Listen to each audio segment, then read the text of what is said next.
आज दो टेक्निक्स के बारे में हम लोग जानेंगे। पहली है RAPD और दूसरी जो टेक्निक है उसका नाम है AFLP। तो पहले RAPD को देख लेते हैं, शॉर्ट में रैपिड कह देते हैं इसको। Random amplification of polymorphic DNA। तो इसमें बेसिकली करते क्या है, देखो, पहली चीज़ तो ये है कि ये भी PCR का ही मॉडिफिकेशन है जो टॉपिक अभी चल रहा है। तो PCR का टाइप है और इसमें सहूलियत ये है कि इसमें जो DNA सीक्वेंस है जिसका एम्प्लीफिकेशन हमें करना है, उसके सीक्वेंस की कोई स्पेसिफिक नॉलेज ना हो तब भी हम ये टेक्निक, और इनफैक्ट इसी पर्पस के लिए ये टेक्निक परफॉर्म की जाती है।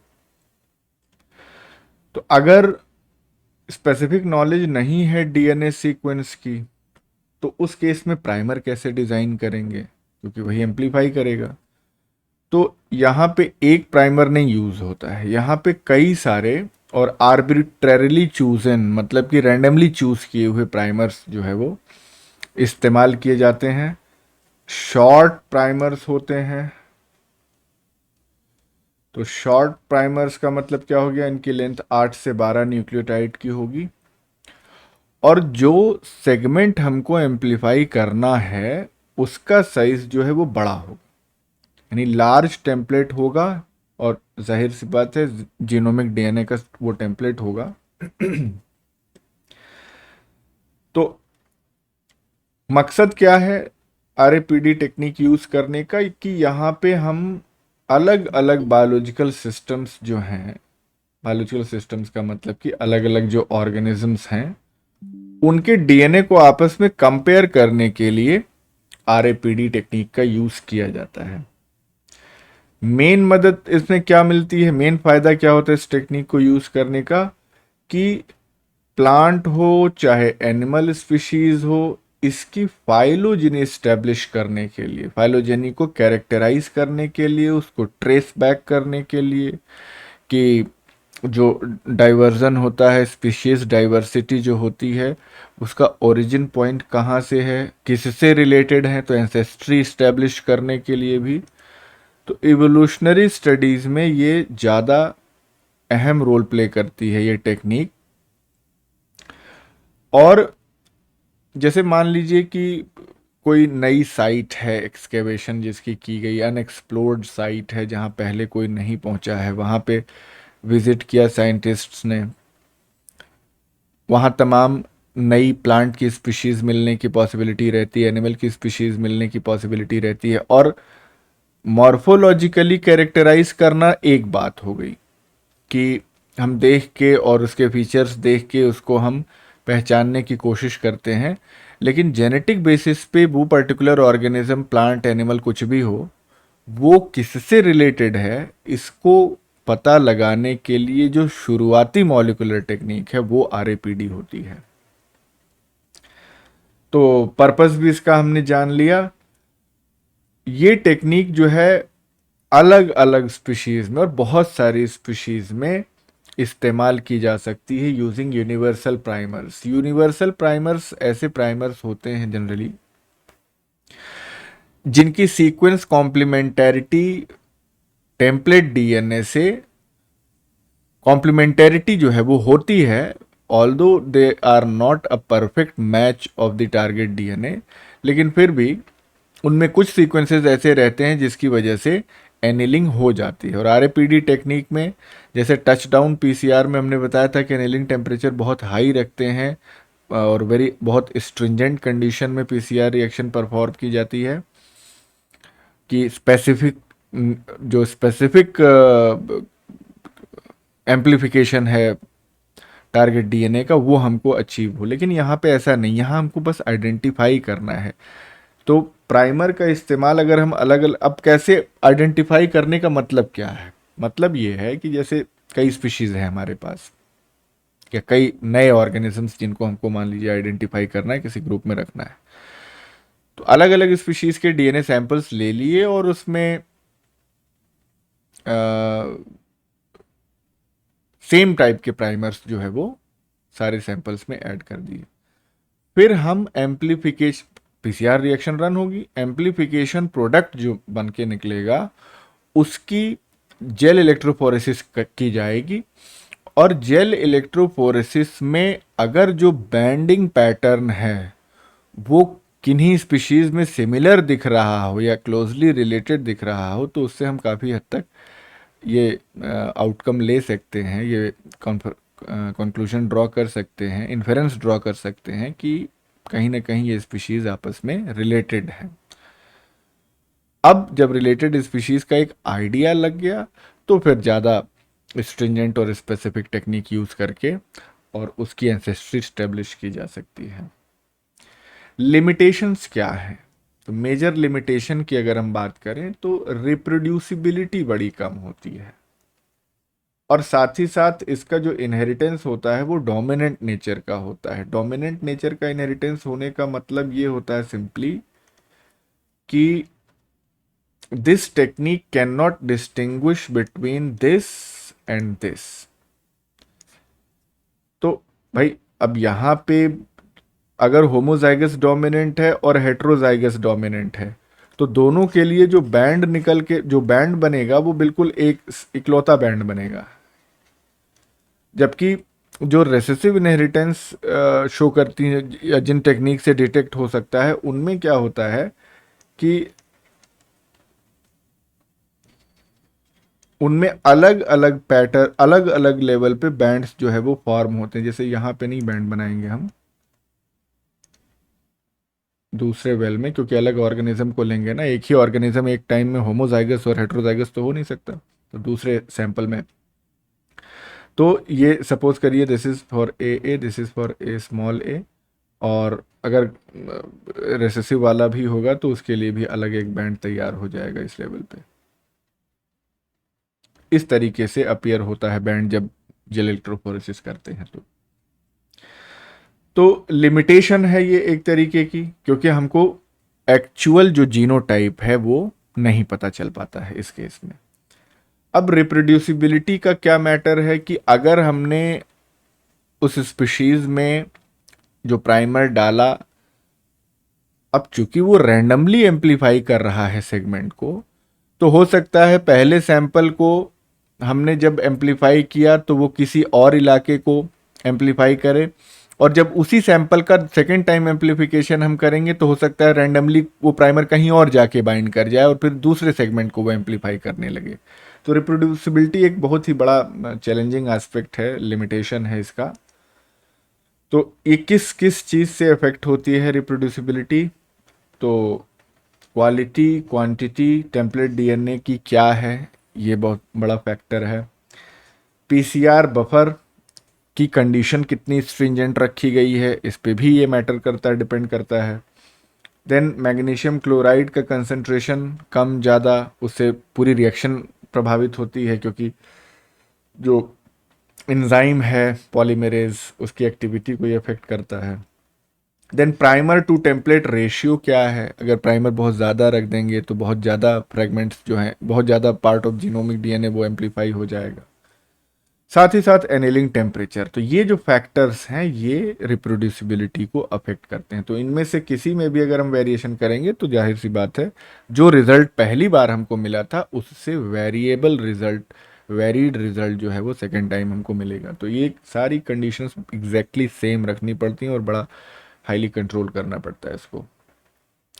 अब देख लेते हैं कि एक्चुअली में होता क्या है इसमें। ये तो खैर हमने बता दिया आपको कि आरएपीडी मार्कर्स जो होते हैं वो डोमिनेंट मार्कर्स होते हैं, इसीलिए ये डोमिनेंट होमोजाइगोट्स को हेटेरोजाइगोट्स से डिस्टिंग्विश नहीं कर सकते, क्योंकि सिंगल बैंड मिलता है दोनों के लिए। यहाँ तो हमने गलत बना दिया, यहाँ हमको बनाना ही नहीं चाहिए था। यहाँ पे हटाओ इसको यहाँ से, ए और ऑब्लिक ए स्मॉल ए, इसके लिए सेम बैंड मिलेगा हमको।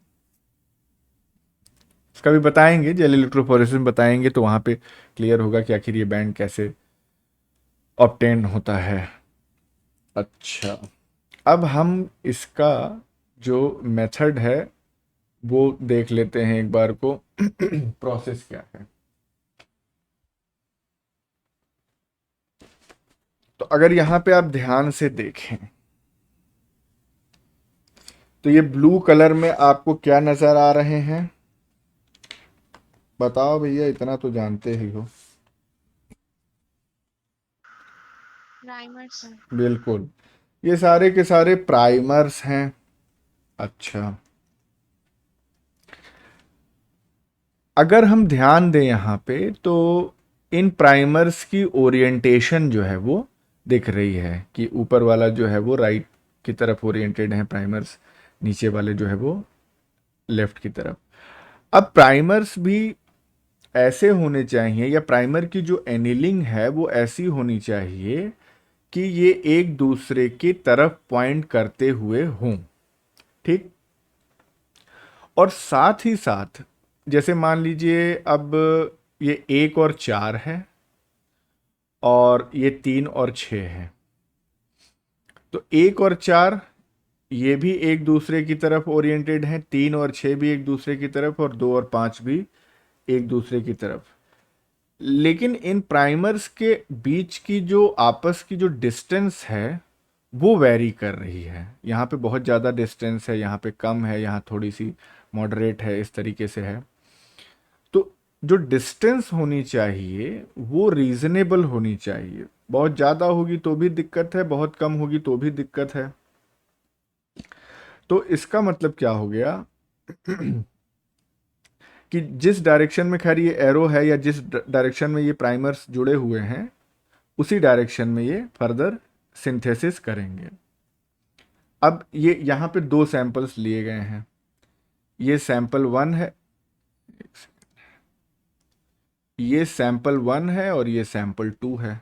दोनों में हम ध्यान से अगर देखें तो यहाँ तो कोई दिक्कत नहीं नज़र आ रही है कि 1 वाला जो है वो राइट की तरफ, 4 वाला लेफ्ट की तरफ है, तो ठीक है, पॉसिबिलिटी है यहाँ पे एम्प्लीफिकेशन की। लेकिन यहाँ पे क्या है, 5 वाला जो है लेफ्ट की तरफ है, 2 वाली साइड पे प्राइमर बाइंड ही नहीं किया, तो पॉसिबिलिटी यहाँ पे रहेगी कि नहीं रहेगी? नहीं रहेगी। यहाँ पे भी मामला ठीक लग रहा है। ठीक। अब देखिए, फिर से हम वापस से सैंपल 1 की बात करते हैं। अगर हम ये पूछें कि पहले केस में यहां पे हमको क्या दिख रहा है, 2 प्रोडक्ट्स नजर आ रहे हैं, प्रोडक्ट ए और प्रोडक्ट बी। प्रोडक्ट ए और प्रोडक्ट बी, आप हमें बताएं कि किन 2 साइड्स के बीच की वजह से फॉर्म हो रहे होंगे।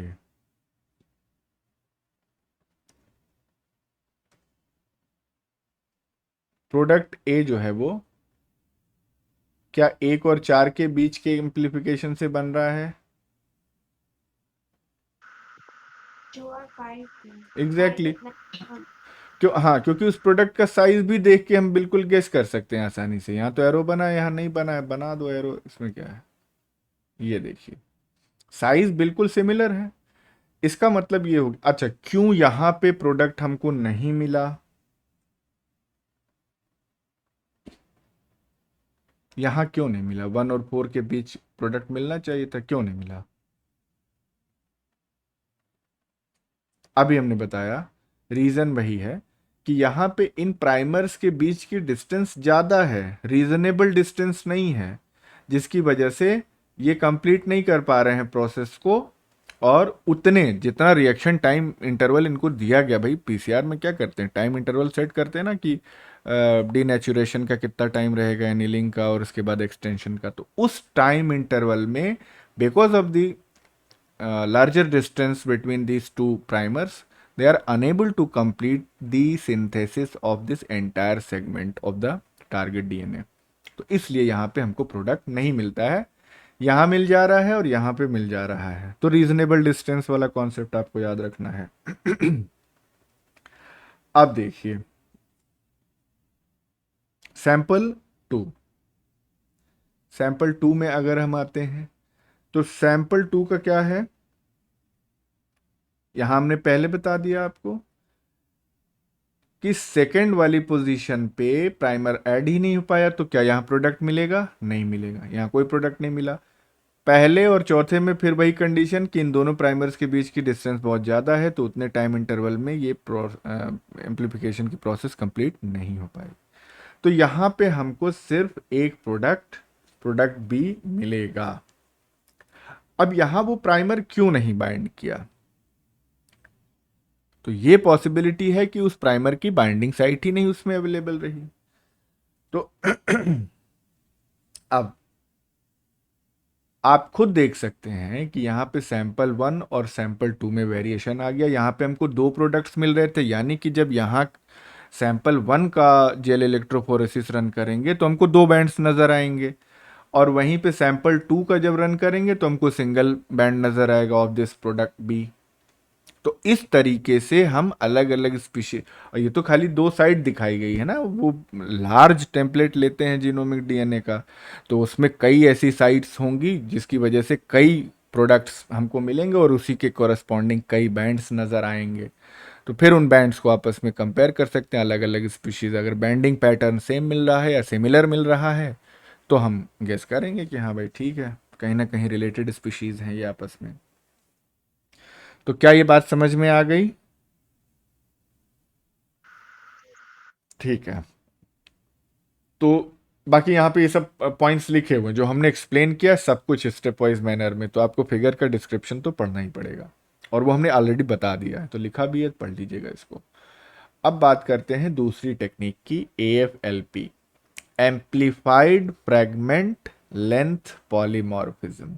और यहाँ पे भाई ये RAPD क्या है, फुल फॉर्म क्या था? Random amplification of polymorphic DNA. Polymorphism कैसे नजर आ रही है? पॉलीमॉर्फिज्म का मतलब क्या हो गया कि एक पर्टिकुलर साइट पे, अब यहाँ कोई सीक्वेंस था सपोज, यहाँ पे वो सीक्वेंस नहीं है, इसीलिए प्राइमर बाइंड नहीं कर पाया, और प्राइमर नहीं बाइंड कर पाया, PCR प्रोडक्ट नहीं मिला।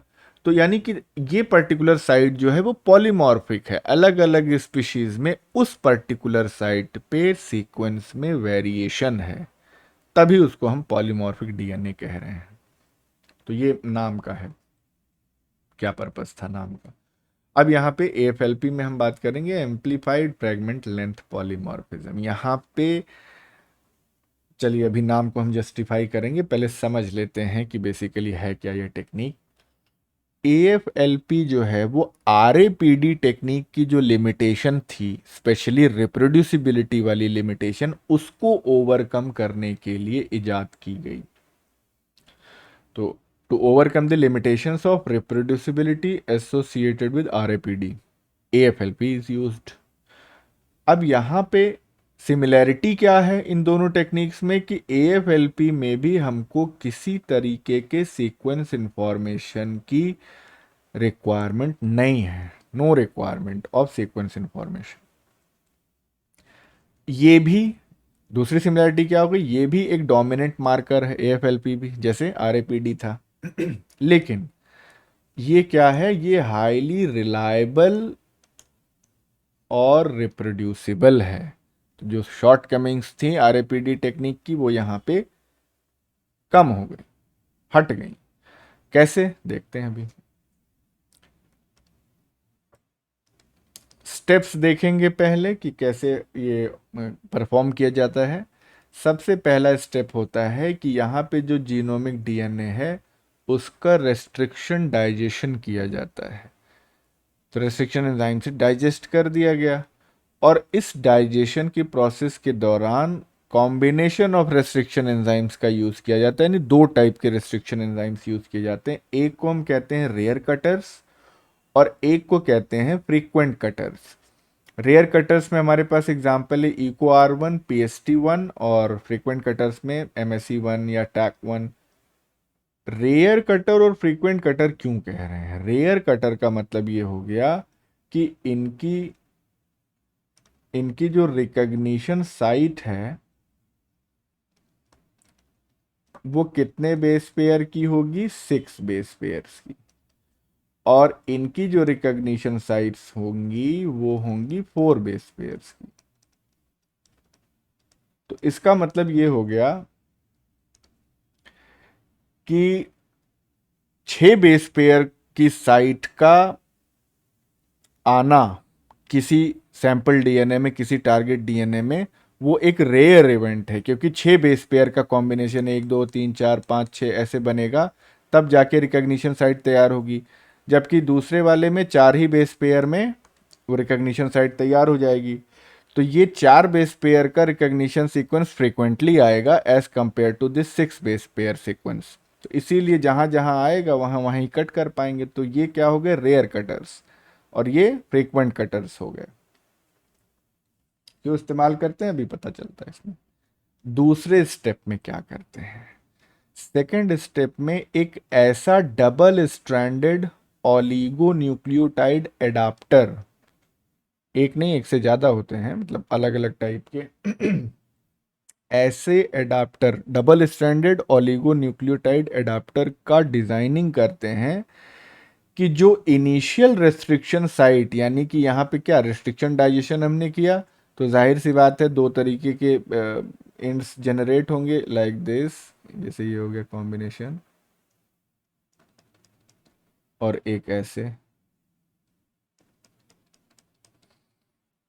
तो ये जो रेस्ट्रिक्शन साइट यहाँ पे जनरेट हुई, अगर इस स्टिकी एंड की हम बात कर रहे हैं, तो ये रेस्ट्रिक्शन साइट फिर से not restored after ligation of adapters, यानी कि उन एडाप्टर को अगर यहाँ पे जोड़ दिया जाए, ये एडाप्टर ऐसे होते हैं, ये एडाप्टर हो गया, ये एक और एडाप्टर हो गया, this is what adapter, oligonucleotide का है और कॉम्प्लीमेंटेरिटी मिलेगी तो बेस पेयरिंग करेगा। लेकिन इसका ये ध्यान रखना है कि जो इनिशियल रेस्ट्रिक्शन साइट है वो रिस्टोर ना हो।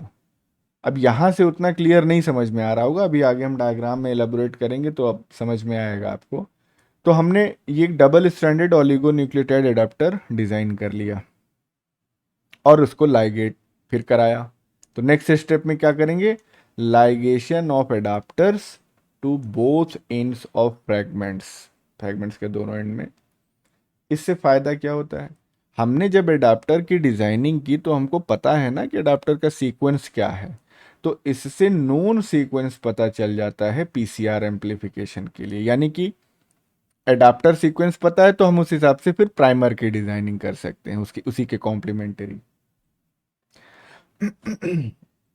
अब जो प्राइमर्स डिजाइन होंगे, प्राइमर्स वो कैसे होंगे, उनकी सीक्वेंस कॉम्प्लीमेंटेरिटी जो है वो एडाप्टर सीक्वेंस से भी होनी चाहिए, और साथ ही साथ कुछ एडिशनल न्यूक्लियोटाइड्स जो कि टारगेट सीक्वेंस में मौजूद होंगे उनसे भी सीक्वेंस कॉम्प्लीमेंटेरिटी इन प्राइमर्स की होनी चाहिए। वो जो एडिशनल न्यूक्लियोटाइड्स होते हैं उनको हम क्या कहते हैं, they are called as selective nucleotides. अब ये सेलेक्टिव न्यूक्लियोटाइड्स किस एंड की तरफ मौजूद होते हैं, 3 प्राइम एंड की तरफ, और सेलेक्टिव न्यूक्लियोटाइड्स ज़्यादा लंबे नहीं होते, 1 से 3 बेसिस के ही न्यूक्लियोटाइड को सेलेक्टिव न्यूक्लियोटाइड काउंट करके और उसी के हिसाब से प्राइमर की भी डिजाइनिंग कर दी जाती है। और जब ऐसा हो जाता है, प्राइमर से नील कर जाते हैं, तो फिर 2 सब्सीक्वेंट पीसीआर एम्पलीफिकेशन जो है वो परफॉर्म की जाती है। अब हो सकता है इतने इसको इस तरीके से स्टेटमेंट वाइज कहने में नहीं आपको समझ में, अभी डायग्राम से क्लियर हो जाएगा, बिल्कुल कोई दिक्कत नहीं है यहाँ पे। जैसे यहाँ पे अगर आप ध्यान दीजिए, देखिए 4 बेस पेयर की रेस्ट्रिक्शन साइट है MSC1, और यहाँ पे 6 बेस पेयर की रेस्ट्रिक्शन साइट है इको R1 के लिए। डाइजेशन कराया गया, दोनों रेस्ट्रिक्शन एंजाइम्स का यूज किया गया, तो यहाँ पे कट लग गया, ठीक है, ये अपनी रिकॉग्निशन साइट पे कट करेगा और ये अपने पे कर देगा। इसके बाद जो एडाप्टर डिजाइनिंग की बात हो रही थी, तो MSC1 साइट के लिए जो एडाप्टर होगा उसको डिजाइन किया गया। अब कैसे इसमें डिजाइन किया गया, देखिए इधर सीक्वेंस जो है वो तो है ही है, बाद में GCAT, ठीक, सिमिलरली यूको R1 में भी डिजाइन किया गया AATTG और यहाँ पे C, बाकी ये सीक्वेंस। अब यहाँ पे देखिए ये चंक ले आके इस एंड से, यानी ये वाला पोर्शन हटा दिया गया, ये इधर से हट गया, ये इधर से हट गया, निकल गया, इतना पोर्शन बचा। इसी को हम अगर हाईलाइट कर दें, सिमिलरली इसको, ये तो निकल गया, यहां पे भी हाईलाइट कर दे रहे हैं।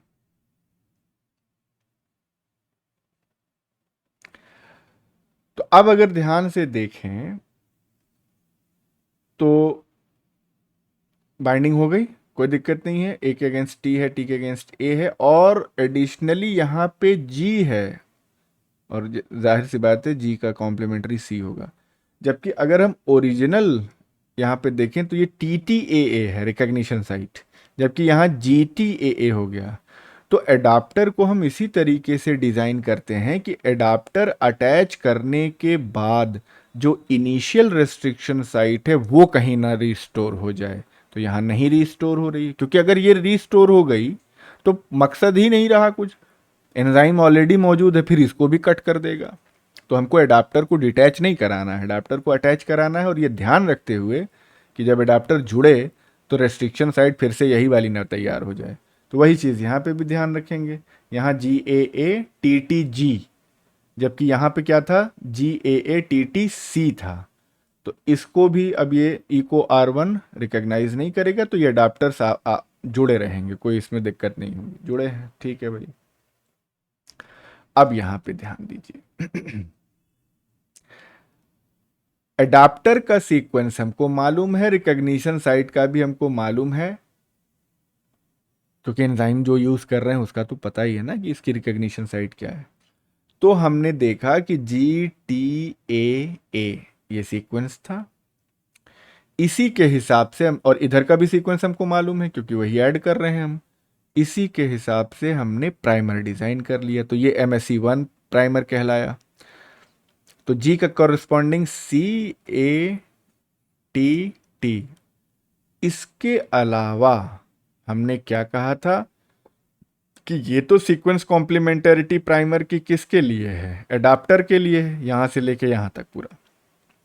इसके अलावा सेलेक्टिव न्यूक्लियोटाइड, तो वो सेलेक्टिव न्यूक्लियोटाइड आप यहां पे देख सकते हैं, ये 3 है, GTA। तो इसी कलर में अगर हम इसको लिख दें तो ये हैं, दीज आर, ये तो बहुत बेकार कलर है, क्या दिख रहा है ये कलर? नहीं दिख रहा। हमको लग रहा था, रुको एक सेकंड, अब दिखेगा। सेलेक्टिव न्यूक्लियोटाइड्स हैं ये।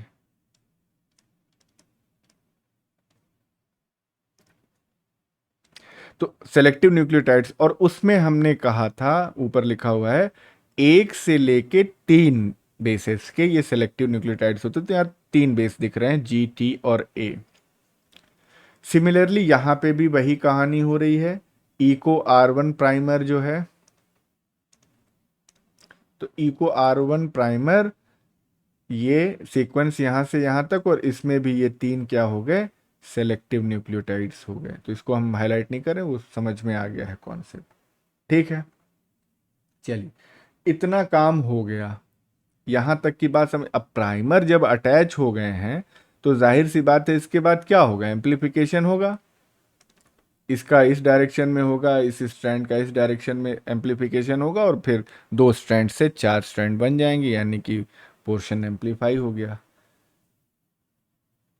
रिप्रोड्यूसिबिलिटी कैसे रिस्टोर हुई, भाई AFLP हम क्यों कर रहे हैं, ताकि जो RAPD में रिप्रोड्यूसिबिलिटी में दिक्कत हो रही थी वो दिक्कत यहाँ पे ना हो।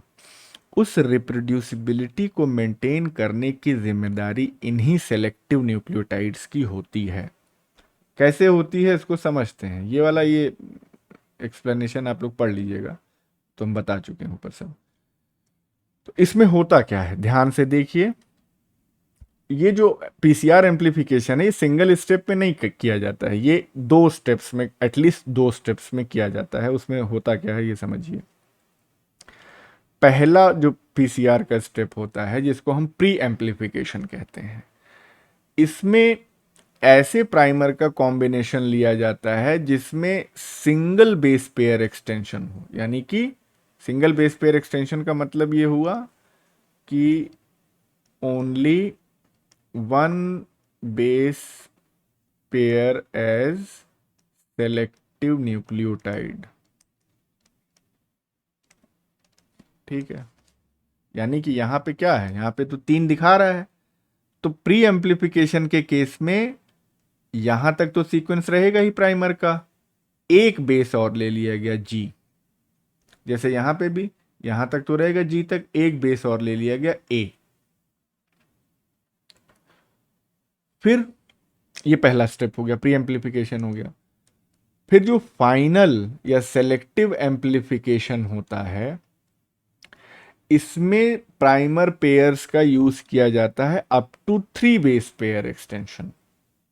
तो एक से बढ़ा के फिर उसको तीनों सीक्वेंस को ले लिया गया। अब देखिए,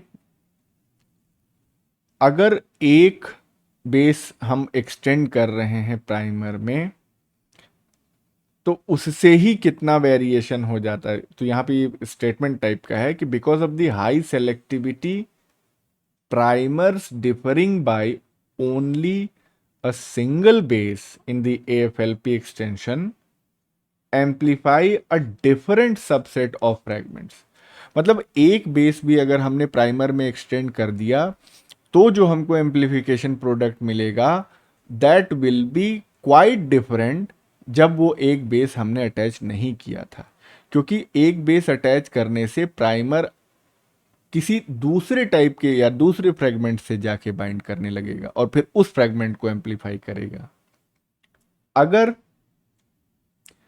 एक, दो या 3 बेसिस अटैच कर दिए गए, तो जो नंबर ऑफ एम्पलीफाइड फ्रेगमेंट्स वो रिड्यूस हो जाते हैं। किस फैक्टर से? 4, 16, 64 फैक्टर की बात कर रहे हैं। 4 का गुणा होगा, ठीक है, 16 का गुणा होगा, 64 का गुणा, जितने भी फ्रेगमेंट्स होंगे, तो सॉरी गुणा कह रहे हैं, मतलब डिवाइड होगा, भाग दिया जाएगा उसको, क्योंकि रिड्यूस हो रहा है। अब कैसे कह रहे हैं? एक बेस अगर आप ऐड करेंगे तो प्रोबेबिलिटी क्या होगी भाई? 4 टाइप के बेसेस होते हैं ATGC, तो 4⁻1 हो जाएगा, तो 4 के फैक्टर से रिड्यूस होगा। 2 बेसेस अगर आप ऐड कर देंगे सेलेक्टिव न्यूक्लियोटाइड के प्राइमर में, तो 4 चौक 16 हो जाएगा। 3 बेस कर देंगे तो 4⁻3 इक्वल्स टू 64। तो इतने फैक्टर से जो फ्रैगमेंट्स एम्पलीफाई हो रहे हैं वो रिड्यूस हो जाएंगे। क्यों? क्योंकि स्ट्रिंजेंसी प्राइमर की बढ़ जाएगी। प्राइमर अगर 3 बेस एक्सटेंड कर दिया तो प्राइमर हाईली स्पेसिफिक हो गया, फिर बहुत कम नंबर ऑफ फ्रेगमेंट से वो जाके अटैच होगा। अब जब कम नंबर ऑफ फ्रेगमेंट से अटैच होगा तो जाहिर सी बात है एम्पलीफाइड फ्रेगमेंट्स की भी संख्या तो रिड्यूस होगी। तो इसका मतलब क्या हुआ कि सेलेक्टिव हो गया, हाईली सेलेक्टिव हो गया प्रोसेस। और इसी की वजह से जब हम दोबारा भी अगर AFLP परफॉर्म कर रहे हैं in the same DNA sample, तो there are very good chances कि वो जो प्राइमर हमने लिया था पहली बार, वो दूसरे सैंपल में भी, मतलब उसी सैंपल के दूसरे एक्सपेरिमेंट में भी उसी पॉइंट पे जाके बाइंड करेगा और उन्हीं फ्रैगमेंट्स का एम्प्लीफिकेशन करेगा। तो जो पहली बार में रिजल्ट मिला था हमको, बिल्कुल या ऑलमोस्ट हमको वैसा ही रिजल्ट सेकेंड टाइम में भी मिलेगा। रिप्रोड्यूसिबिलिटी का मतलब यही होता है कि अगर आप एक्सपेरिमेंट बार बार रिपीट करें, सारी कंडीशंस वैसी ही रख के, तो जो रिजल्ट मिल रहा है वो वेरी ना करे, बार बार वो रिप्रोड्यूसिबल हो। तो इस तरीके से फाइनली क्या करते हैं, जब फ्रेगमेंट्स एम्पलीफाई हो जाते हैं तो ये FLP फ्रेगमेंट्स को हम एगेरोस जेल पे या जो डीनेचरिंग पेज होता है उस पे ऑब्जर्व कर सकते हैं with the help of auto radiography. तो AFLP का भी इस्तेमाल उसी लिए करते हैं, जो फाइलोजेनी इस्टेब्लिश करना और तमाम चीज़, जो RAPD जिसका इस्तेमाल कर रहे थे। लेकिन यहाँ पे क्या है कि हम उस चीज़ को बार बार रिप्रोड्यूस कर सकते हैं। बस सोफिस्टिकेटेड हो गई टेक्निक। तो this was all about these 2 very important techniques. इसके बारे में कई बार पूछा जाता है।